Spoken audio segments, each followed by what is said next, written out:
Dahulu kala, di suatu desa kecil dekat lembah yang asri, tersebutlah dua bersahabat bernama Embro dan Pipo.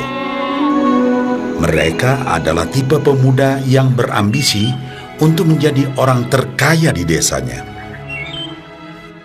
Mereka kerap membicarakan impian dan ambisi mereka itu akan kekayaan, kehidupan, dan gaya hidup yang ingin mereka miliki nantinya.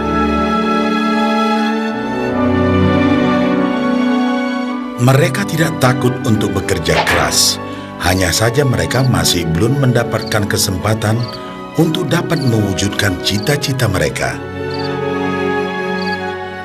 Tanpa putus asa, mereka terus mencari dan mencoba gagasan-gagasan baru untuk mendapatkan kesempatan tersebut.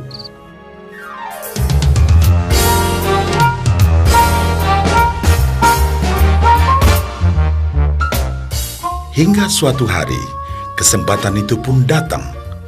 Desa mereka membutuhkan lebih banyak air. Oleh karena itu, kepala desa mempekerjakan Embro dan Pipo untuk mengambil air dari mata air di gunung untuk dibawa ke tempat penampungan di desa. Mereka akan dibayar sesuai dengan banyaknya air yang dapat mereka bawa. Maka mereka berdua pun menyambut dengan baik kesempatan ini.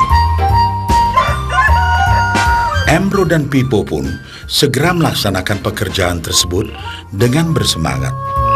Setiap hari, sejak pagi hingga sore, mereka bergegas menuju mata air dengan membawa ember masing-masing. Mereka bekerja keras untuk membawa air sebanyak mungkin ke tempat penampungan air di desa.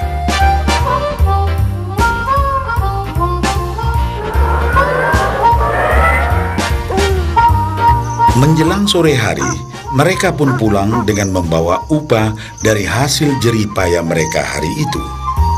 Embro merasa puas sekali dengan pekerjaannya itu dan besarnya upah yang ia dapatkan.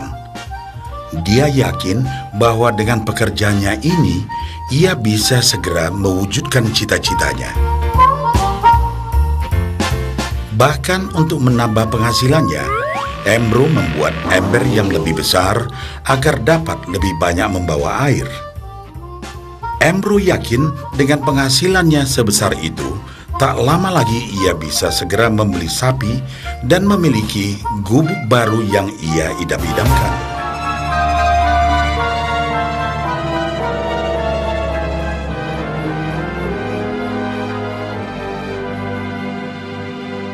Lain halnya dengan Pipo. Dia merasa tidak nyaman dengan cara yang mereka lakukan itu. Ia mencari cara yang lebih nyaman untuk mendapatkan lebih banyak uang. Suatu hari, Pipo mendapat sebuah gagasan.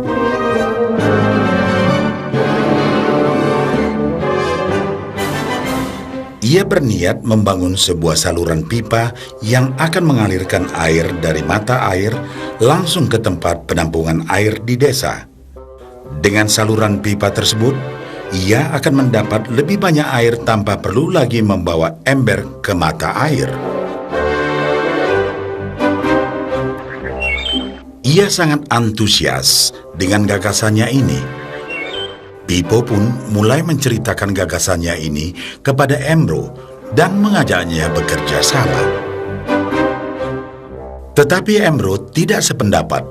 Ia bahkan mentertawakan gagasan Pipo tersebut karena merasa dirinya mampu mendapatkan lebih banyak uang. Embro pun lebih sering lagi mengambil air dengan ember dan bahkan menggunakan ember yang lebih besar agar dapat membawa lebih banyak air ke desanya. Dengan cara ini, Embro yakin penghasilannya akan meningkat.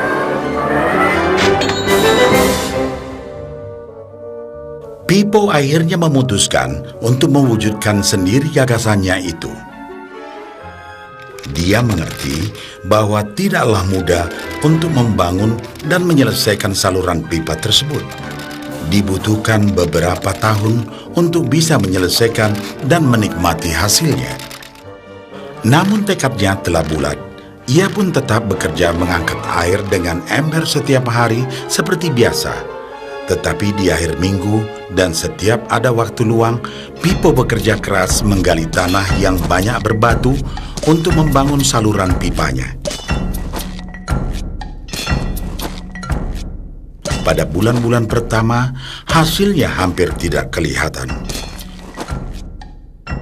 Orang-orang desa mulai banyak mentertawakan dan mencemooh Pipo. Mereka menjulukinya Pipo si manusia saluran pipa.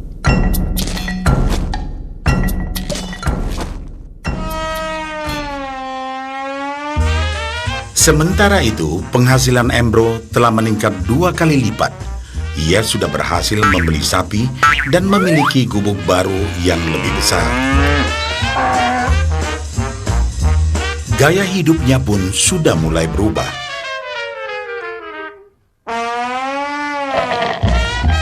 Ia sering menghabiskan waktu sepulang kerja di bar, menikmati hasil jerih payahnya mengangkat ember. Namun, tanpa disadari, badan Embro kini mulai jadi bungkuk karena begitu beratnya ia harus mengangkat ember besar setiap hari. Raut mukanya pun terlihat kelelahan.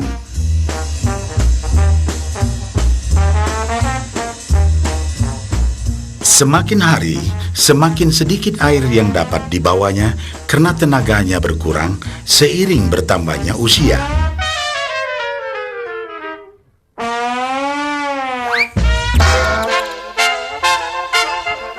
Bulan berganti bulan, tahun berganti tahun, dan akhirnya Pipo berhasil menyelesaikan saluran pipanya.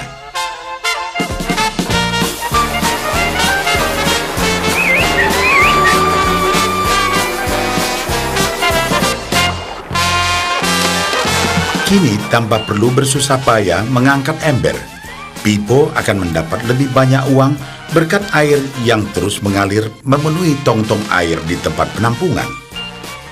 Air terus mengalir tanpa henti, bahkan saat ia tidur, makan, ataupun saat pergi berlibur. Pipo pun puas dan bangga. Berkat tekad dan kerja keras, kini penghasilannya pun mengalir tiada henti, seiring aliran air di saluran pipanya.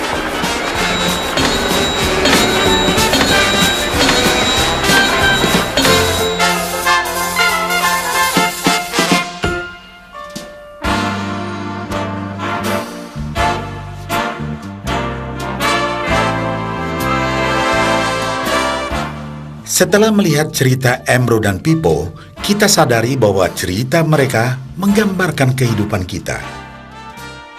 Pekerjaan yang dilakukan mereka melambangkan apa yang dilakukan kebanyakan orang dalam mendapatkan penghasilan. Embro mendapatkan penghasilannya dengan cara menggunakan ember. Ia harus pulang pergi mengisi embernya dari mata air ke desa untuk ditukarkan dengan uang. Untuk meningkatkan penghasilan, yang dilakukan Embro adalah dengan cara lebih rajin pergi ke mata air dan juga memperbesar ukuran embernya. Dalam kehidupan yang nyata, sangatlah normal kalau kita ingin meningkatkan penghasilan, kita harus bekerja lebih keras. Misalnya, dengan bekerja lembur atau mungkin mendapatkan pekerjaan tambahan. Kita juga dapat memperbesar ember kita, yaitu dengan menerima posisi pekerjaan yang lebih tinggi. Sebagian besar dari kita menukarkan waktu kita untuk mendapatkan uang.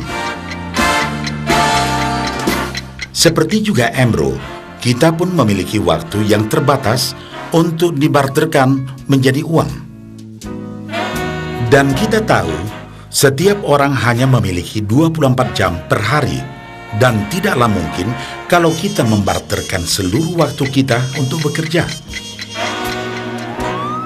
Dan yang lebih sulit lagi, yaitu jika kita tak mampu lagi membarter waktu kita, karena alasan usia, kesehatan, ataupun alasan lainnya sehingga penghasilan kita terhenti sama sekali. Tetapi coba perhatikan apa yang dilakukan Pipo. Secara bijaksana, Pipo tidak membarterkan seluruh waktunya hanya untuk mendapatkan penghasilan yang terbatas.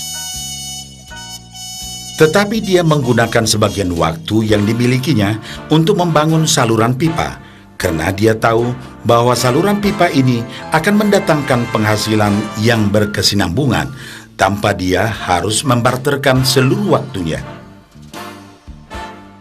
Dia tahu bahwa suatu hari nanti, mungkin karena alasan usia atau kesehatan, dia akan tidak dapat lagi membarterkan waktunya dengan uang.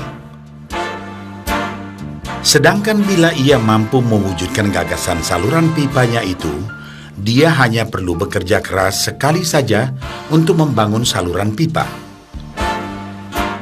Setelah saluran pipa selesai, maka penghasilan akan terus mengalir bagi Pipo.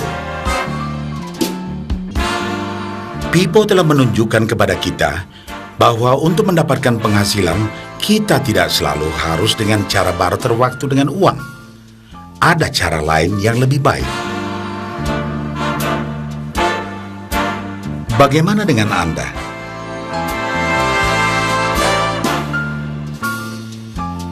Apakah Anda masih seperti Ambrose